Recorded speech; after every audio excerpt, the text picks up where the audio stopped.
consent, may i-click ata kayo. May itatap ba kayo? Okay. Hi. Okay.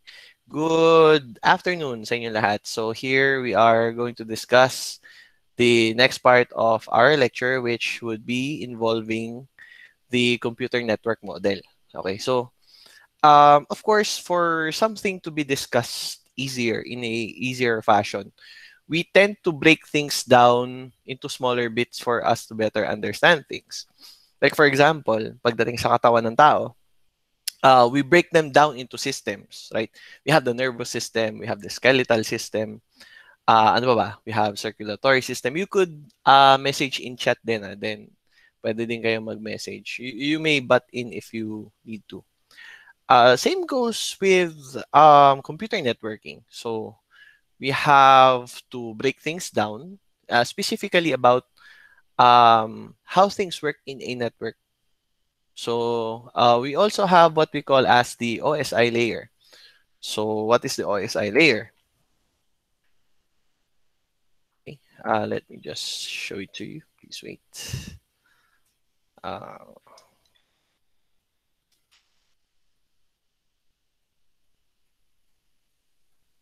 Okay. So basically, I'll place it in chat so that you could remember. You could take it down as your notes. Nga pala, dun sa mga hindi pa nakakapasok, sige lang, pasok lang sila although late. Sige lang. Okay, so OSI means Open Systems Interconnection Model. So actually, this is consisting of 7 parts of the model. So this is a standard that characterizes and standardizes the communication function of a telecommunications or a computer system or a computer network. It is without regard to its underlying internal structure and technology. So this is actually a diverse composition of what is inside a specific layer. For example, okay, let me just, someone's trying to join the call. Ayan. So we all know that kung babalikan natin yung human body, yung kanyang composition, yung systems niya, yung for example, the nervous system, the circulatory system, etc., etc. Somehow they tend to overlap. Okay, halimbawa ganito. Although pagdating sa pag sinabi nating blood class, pag sinabi nating blood sa katawan ng tao, anong system ang pinaka-involved siya? Class, kahit sa chat, sige message niyo. Circulatory, sir. Okay, so mainly involved siya sa circulatory. Salamat sa sumagot. Sino pala yung sumagot? Raise your hand. Okay, salamat. So, yes, tama yun. Circulatory, mainly concerned ang blood. Pero, matanong ko lang, sa ibang system ba walang blood? For example, sa nervous system, hindi ba involved ang blood doon? Sa digestive system, hindi ba involved ang blood? Tingin nyo. Involved din, sir. Wow. Somehow, they have external involvement siguro. Kasi, hindi naman as in sa loob, pinakaloob, or kumbaga may partial na involvement siya. Pero, mainly, talagang sa circulatory system siya. And they focus on specific functions din. Okay? So, pagdating naman sa OSI layer, teka, let's talk about the definition first. I'll share something on my screen. Wait.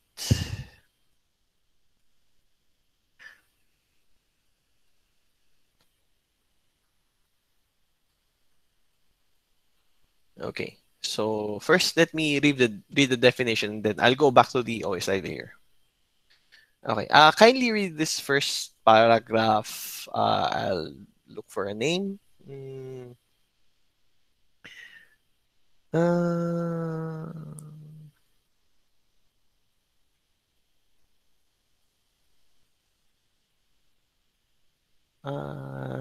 J. Vince Medina, okay ba ang iyong audio? Maganda yung headset mo kaya napili kita. Yes, sir. Okay, good. Sige, game. Kindly read the first paragraph. Ito, nakalagay. Pwede pa-zoom po, sir. Hindi po kita Sure thing, sure thing. Ah, o- okay na ba yan? Sige Or po. isa pa? Yan, okay na po. Ka, Ay, plus sumobra. konti. Ayan, okay na? Yan, okay na po. Okay na po. Okay, sige. Sige, banat. Network engineering is a complicated task which involves software, firmware, chip-level engineering, hardware, and electric pulse. Mhm.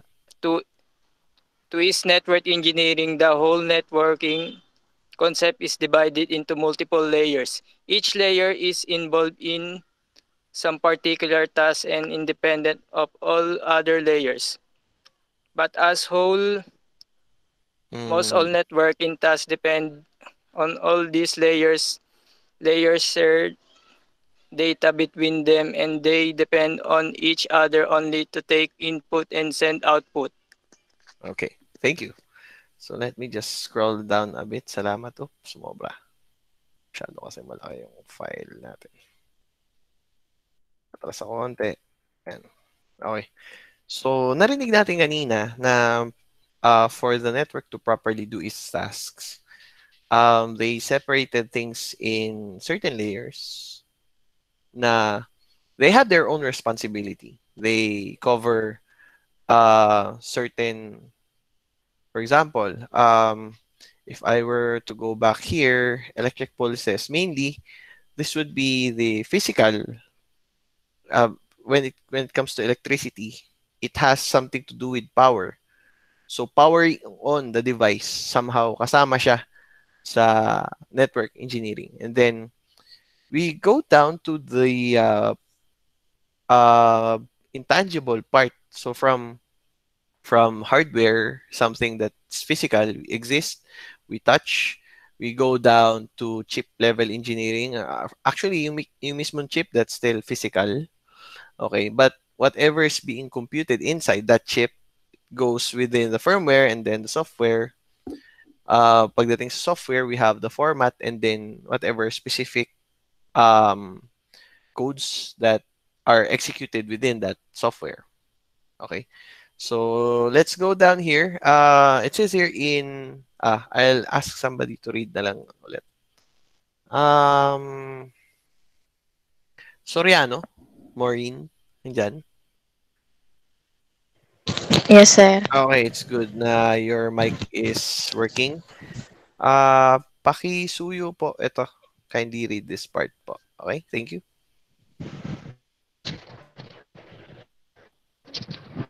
Pwede po sir konti. Okay. Isa pa? Ay, teka, sobra na eh. Yan na lang. Hanggang dyan lang. Okay, go. Ayan, sir. Mhm. Apo. In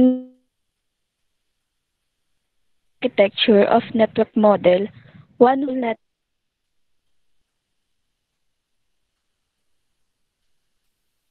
Mhm. is then assigned to a particular layer which works dedicated to process that task only. Every layer does only specific work. In layered communication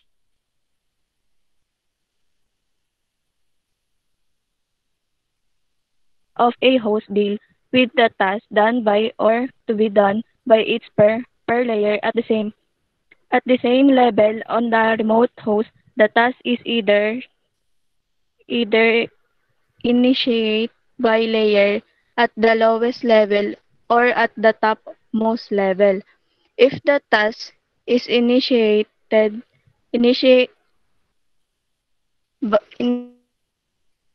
by the topmost layer, it is passed on to the layer below it for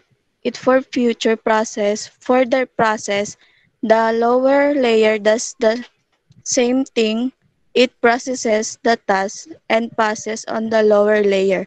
If the task is initiated by lowermost layer, then the reverse path is taken. Okay.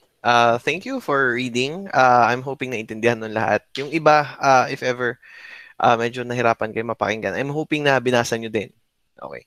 So, first is we have, let's just imagine we are connecting two computers like in this example. Okay.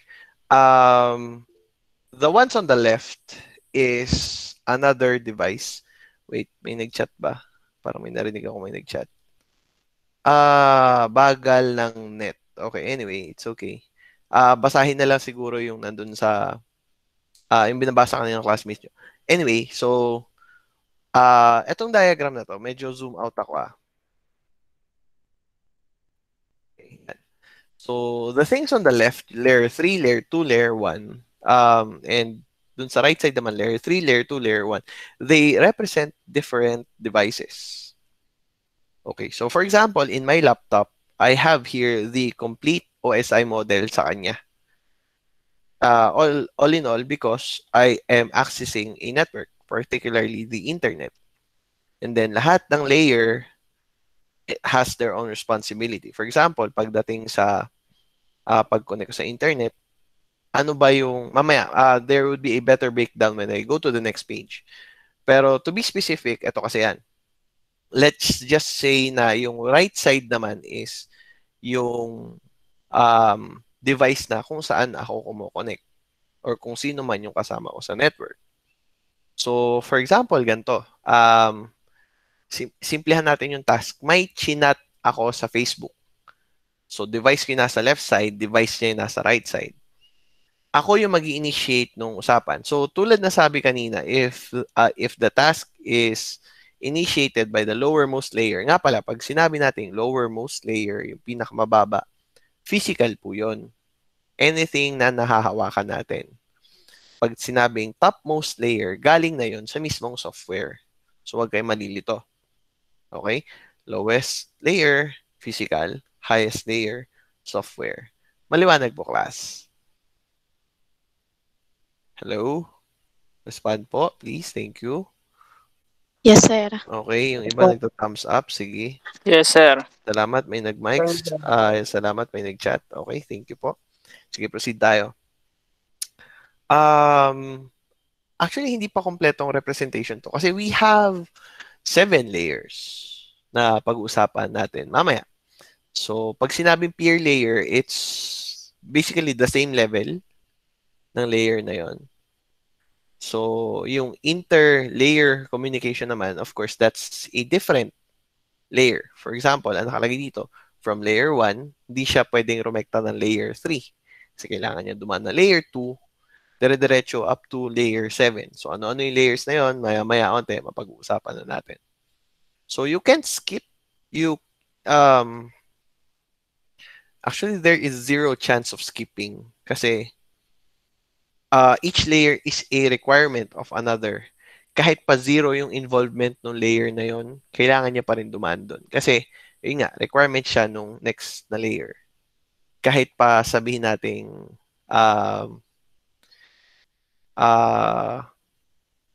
physical layer, kailangan pa rin ng kuryente, kailangan pa rin ng power. Pag walang power, hindi naman aabot na sa next na layer. Stuff like that. Mamaya mas mapag-uusapan natin when we go to that page. Okay, so I'll read this one. Ako na lang. So every layer clubs together all procedures, protocols, and methods which it requires to execute its piece of task. All layers identify their counterparts by means of encapsulation, header, and tail. Okay. So when we say header and tail, more or less, I think familiar kayo. Pagdating sa web development, kung ano yung header, yun usually yung parang uniform siya sa isang site. Yung may navbar. Naalala nyo ba yun, class? Kayo ba yung nakapag-web development ba tayo somehow? Kayo ba yun? Yung may header. Ito nga lang, tail ang gamit na term. Ang ginamit na term nga lang dito is tail. Sa atin, ginamit natin footer. Basically, sila lang yung pag sinabi kasi natin encapsulation, you place things inside a capsule. So, ano ba itsura ng capsule? Usually, may dalawang kulay, right? May times na white yung isa red. Tapos, i-encapsule niya. Sasara niya yun doon. So, ibig sabihin, it places things inside a group na they do their specific task inside that capsule. Okay? So, punta na tayo dun sa pinag-usapan natin kanina, dun sa minention ko kanina sa chat. So, OSI layer. So, ako ay magpapabasa ulit. Sige. Masikampo. Sir, nag-stop po ba kayo mag-screen sharing? Nawawala po kasi. Hindi po. Naka-screen share pa rin po ako. Masikampo, hello po. May mic po. Yes, sir. Okay, game. Sige. Eto. Okay, basa to. Tapos ako na yung bahala sa layers. Hindi, magtatawag pa rin pala ako para sa layers mamaya. Sige. Okay, basa po. Open System Interconnect is an open standard for all communication systems. OSI model is established by International Standard Organization or ISO. This model has 7 layers. Okay, sige. Magpapabasa ako ng iba para dito. Let's see.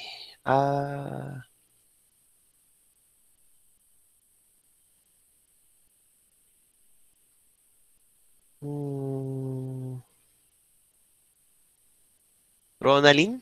Sampaga, andyan? Wala kang video, Sir. Iha? Walang video? Wait lang, sir. Okay. Sige, pakibasa yung application layer.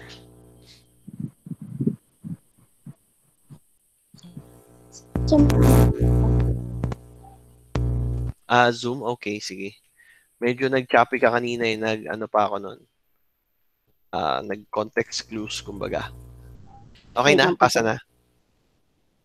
Yes, sir. Apo.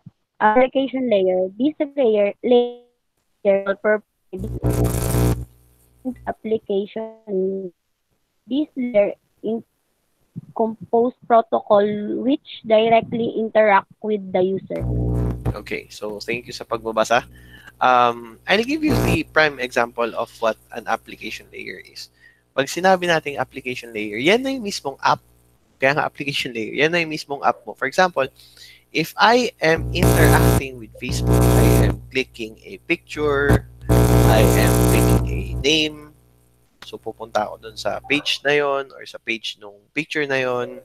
I could add comments. Lahat ng type of interaction ay dyan sa application layer na ginagawa. So tulad ng sabi ko kanina, pag sinabi natin application layer, you have there the specific application being used, whatever its purpose is. So for example, it's for social media or it's for games siguro, if you're into games. For example, Netflix. So if it's already within the bounds of the capabilities and functions of the software, doon na yun. So, hindi lang web application. Halimbawa, sabihin natin Google Docs. Pwede din doon. So, lahat ng pagta-type mo doon, lahat ng formatting na ginawa mo doon, that's an activity within the application layer. Okay? Maliwanag po yun, class. Okay, sige. Yes, sir. So, for Yes, sir. the next layer po, ako'y magpapabasa. Olivas? Okay po ba yung mic mo? Yes, sir. Okay, sige. Salamat. Pakibasa po, presentation layer. Presentation layer. Mhm. This layer defines how data in the native format of remote host should be presented in the native format of host. Okay. Sige, salamat. So, sa presentation layer, basically, ang pinakapag-uusapan na dito is file format. Okay, nakalagay dyan, native format. So, halimbawa, if you're accessing a web application through a browser, more specifically, halimbawa, nag-Facebook ka, lahat naman ng website, lahat ng web pages, may kalansay na HTML. Okay, so, involved pa rin si hypertext markup language dahil yun yung naiintindihan ni browser. So, when we say presentation layer, yun yung format na ginagamit. Halimbawa, ganito. let's say you are playing an online game naman. May nagvo-Valorant ba dito? Valorant or I don't know, League of Legends, ML. Meron naman siguro. Wala response. Wala talaga. Oh, anyway, sige, yon. Salamat, may sumagot. Kung ano man file type yung ginamit mong application. Halimbawa, if you're on Windows, usually that's an executable file. It runs. Then, ayun, kung anong file type siya. It's an executable, basically. So, kung anong format yon. If you are connecting via website or browser, ang presentation layer mo doon, ang native format na ginagamit ay HTML. So, ayun. Ano pang ibang example? Halimbawa, sa YouTube naman, actually, YouTube is still HTML pa rin, pero mas specifically towards video streaming siya. So, you upload or you download video files. To be specific, you upload videos, then lahat ng nagbi-visit sa website na yun would be able to stream those video unless maglagay ka na restriction. So, yun. Pagdating sa presentation layer, basically, kung anong type lang ng application. So, application layer, difference ng application layer at presentation layer, ha? So, application layer is yung mismong application na. Yung presentation layer is anong type of application siya. Is it a standalone application? Does it use Java, for example? Is it a web application? Does it run on a specific programming language? Does it run on a specific platform? Web ba yung platform niya? Desktop ba yung platform niya? Okay? So, maliwanag po yung presentation layer. Okay, sige. So, magtatawag ako for the next one.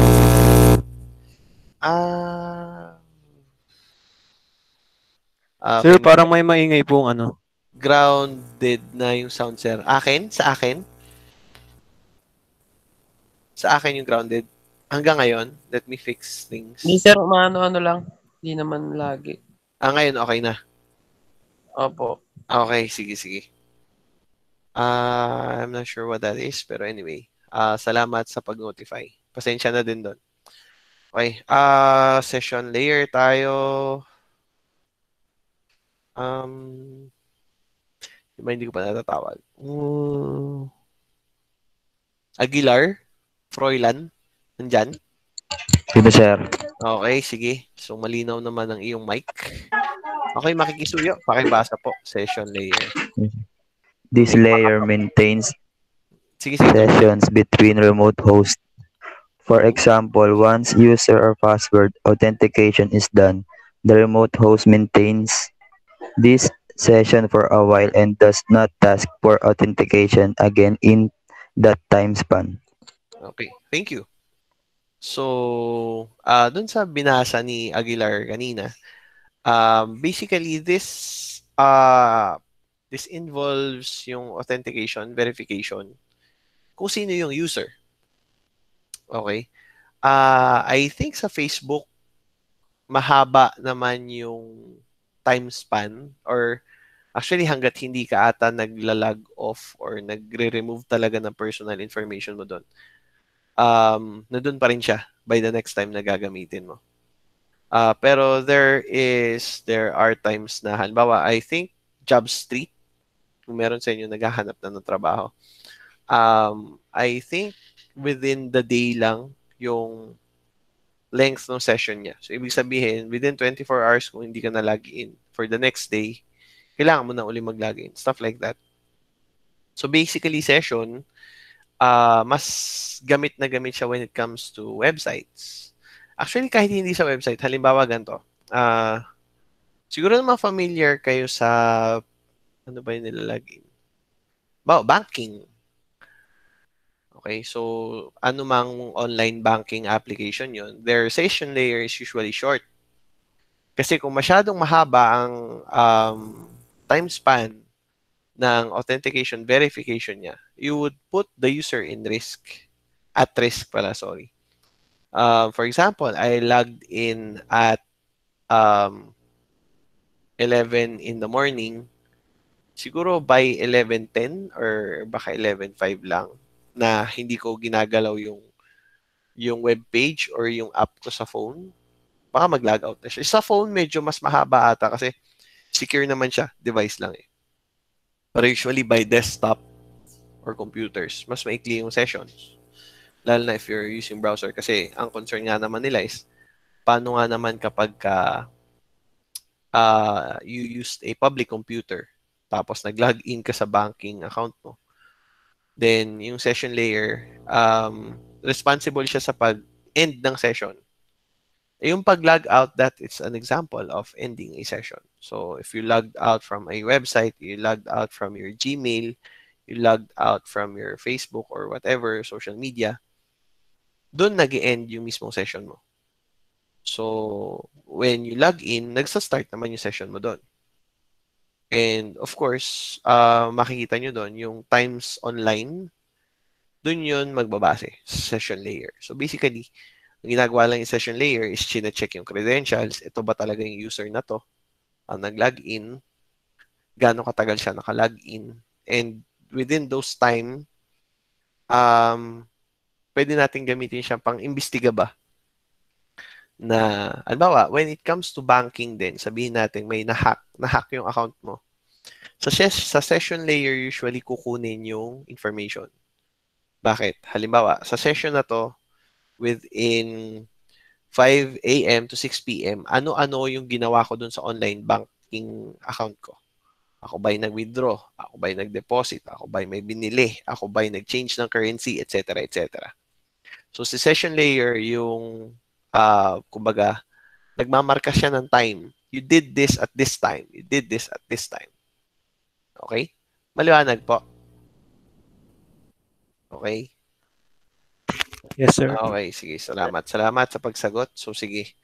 So, next layer na po tayo. Baka may tanong ha. Magtanong lang kayo. Next layer na po tayo. So, transport layer. Hilot, andyan? Sira ba yung mic? Hilot, are you there? Okay, parang wala.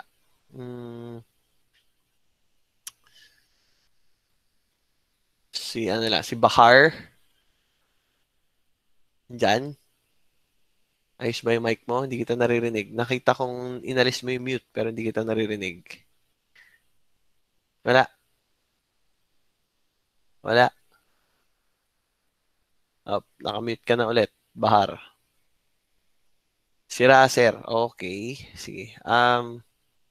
Si Racer yung mic. Sige. Rokas.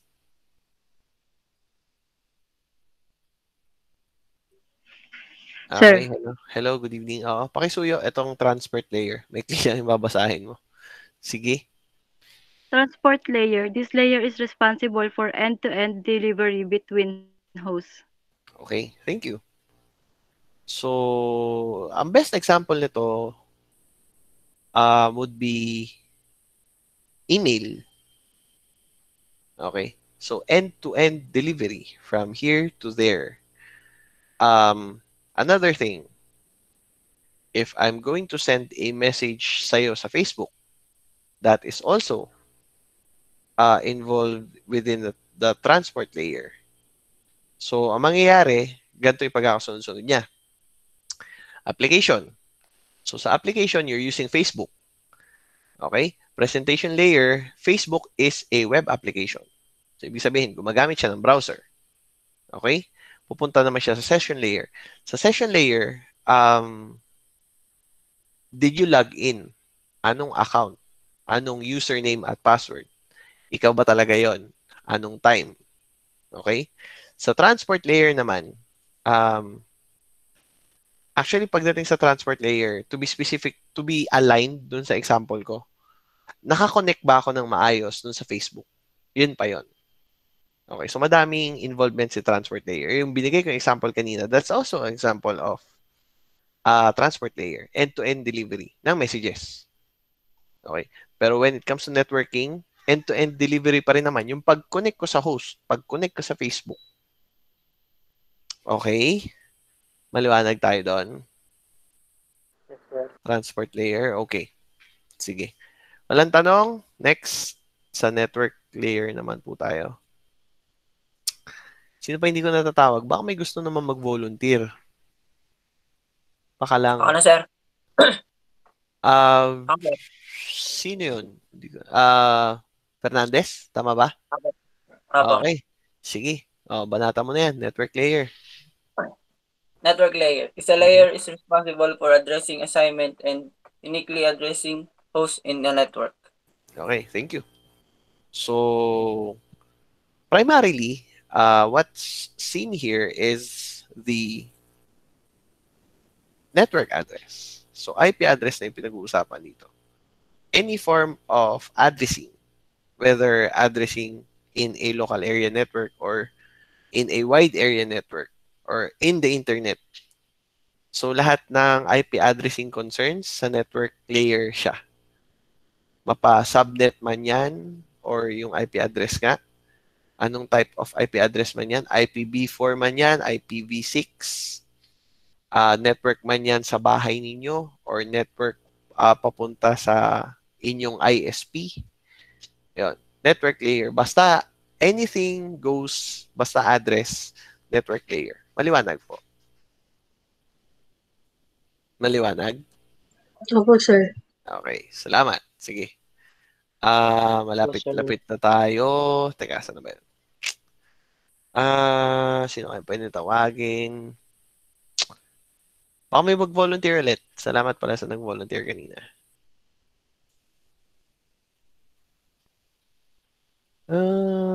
Wala. Wala mag-volunteer. Ako talaga magtatawag. Si Rafi ka? Natawag na ba kita? Yes, Teka, sir. Oo. Hindi na gumagalaw yung video mo. Ayun. Gumalaw na. Okay. Sige. Anong babat? Anong part, sir? Ito na po tayo. Data Okay. link. Data link layer. This layer is responsible for reading and writing data from at this layer. Okay. Medyo nagputol-putol yung pagbabasa mo. Pero okay lang since nabasa naman namin. Okay. When it comes to data link layer, kung naaalala nyo, class, do you know how to create links? At least sa HTML. Yung anchor tag, naalala nyo yun? Well, that's an example of link. Pero ang pinaka-link kasi na pag-uusapan dito is if ever you have established that connection. Okay? Ibig sabihin, hindi siya yung, kasi yung kable mismo, halimbawa, yun nakalagay dyan, physical layer, cabling, next level na yun. Pero, halimbawa, within that cable, data link, dun ba within, halimbawa, yung cable ko from my laptop to my router, is yung AHF, sir. medyo nag-choppy ka, hindi ko naintindihan. Gusto ko naman mag-agree, kaya lang, hindi ko kasi masyado narinig. So, okay lang ba pakiulit or pakilagay sa chat yung minention mo po? Sino po ba yon? Si Ian ba yon?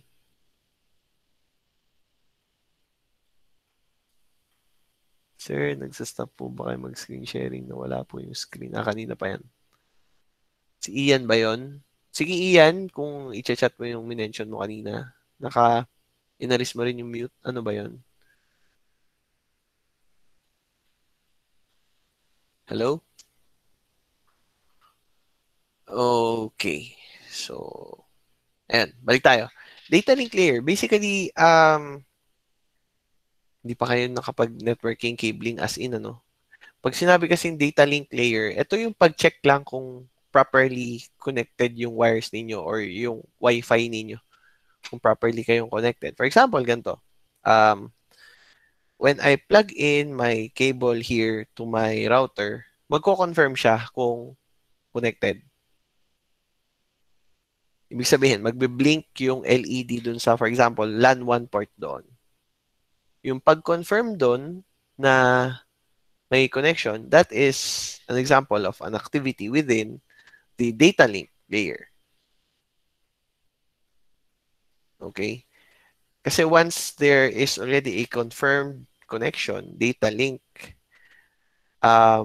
whether via Wi-Fi ba yan, whether via naka-data ka ba, kukonect ka ba sa data mo, sa network provider mo like Globe or Smart, any form of connection towards them, dyan yun sa data link layer. So, halimbawa, sabihin natin bumagyo and you're using network data. So, ang hirap kumonek. Lahat ng gagawin mo, apektado. Halimbawa, mag-online class ka, wala kang data, yan yun. Hindi ka makakonect sa provider mo. That's data link layer. Okay? Maliwanag po. Yung mismo magpo-provide sa'yo ng network connection, yun yung data link layer. So, kung naka-wire ka, kung naka-wifi ka, yun yun. Okay? So, last, ito yung pinakamadali. Sino kaya pwede kong tawagin? Nag-off na kayo ng video. Huwag nyo muna i-off. Mamaya nyo na i-off. Sige. Punilas. Hello po. Ayos po ba yung mic nyo? Hello? Sige. Hi, sir. Dito tayo sa physical layer. Maganda naman yung audio mo. Pakibasa para sa klase. Salamat. Physical layer. This layer defines the hardware, cabling, wiring, power output, pulse rate. Okay. So, salamat. Ito yung layer na pinakamadaling intindihin. Okay. Ito yung device mo. Ito yung kung laptop ba yan, yung mismong kable mo, yung router mo, yung wiring niya. Power output, basically kung nag-on ba yung device o hindi. So, physical layer, halimbawa, ultimo mouse at keyboard ko. When I press a button, halimbawa, pinindot ko Alt F4 habang dito sa nagtuturo ako, magko-close yung window ko. So, from the physical layer na nag-close ako, dadaan yung isa-isa. Okay, ganito. Yung binigay ko example kanina is from the application layer. Let's do things the other way around. Okay? So, physical layer tayo. Yung binigay ko example is pinindot ko yung Alt F4 para mag-close yung browser ko. Okay? So, ang mangyayari, magko-close siya. Pagdating sa data link, connected ka pa rin. Kaya lang, wala namang involvement. So, yun yung sinasabi ko na may times na hindi, pangit kasi ng close eh. Pangit ng Alt F4 eh. Ibahin ko na lang. Halimbawa, I type my name in chat. Yun na lang. Physical layer. So, physical layer, nag-type ako sa keyboard ng pangalan ko sa chat. Okay? Data link, nire-recognize sa, okay, connected ka naman sa internet. So, ibato natin sa mga addresses. So, pagdating sa addresses, network layer na yon. Okay? So, from the network, okay, yung IP address ng unit mo is legit. Yung pagbabatuhan mo na host is legit naman. May connection kayo sa data link. Okay, good. Transport layer tayo. Okay, end-to-end delivery. Ano ba yung pinapa-deliver ko? Okay, halimbawa, yung message, yung pangalan ko, babato ko sa host. Okay lang ba yon? Okay? So, kumbaga, pagdating niya doon, i-check nyo muna sa session layer, naka-login ka ba? Account mo ba yan? Okay? After nun, i-check niya yung presentation. Okay. So, yung message na to is you're using Facebook and you sent a message on Messenger. And Facebook and Messenger are web applications. So, yun yung format ng file. Yun yung presentation layer. And lastly, application layer. Everything I do within Facebook, nandyan sa application layer. Maliwanag po yung buong OSI layers class. Yes, sir. Okay. So, to make things easier to understand, kasi pito yan. Okay. Kailangan nyo pong kabisaduhin. Okay. Meron tayong shortcut para hindi siya, kumbaga para mas madali siyang tandaan. Okay. Ano yun? From bottom to top, we can use please do not throw sausage pizza away. Na-type ko sa chat para madaling tandaan. please do not throw, wrong spelling ata. Throw sausage pizza away. Okay. So, asa na? Yan. Please do not throw sausage pizza away. So, P as in physical, D as in data link, N as in network, T as in transport, S as in session, P as in presentation, A as in application. Okay? So, yan yung isa. Bottom to top yan. How about kung gusto mong top to bottom naman? Okay? Ito yung shortcut na ginagamit ko. Ay, wrong window. All people see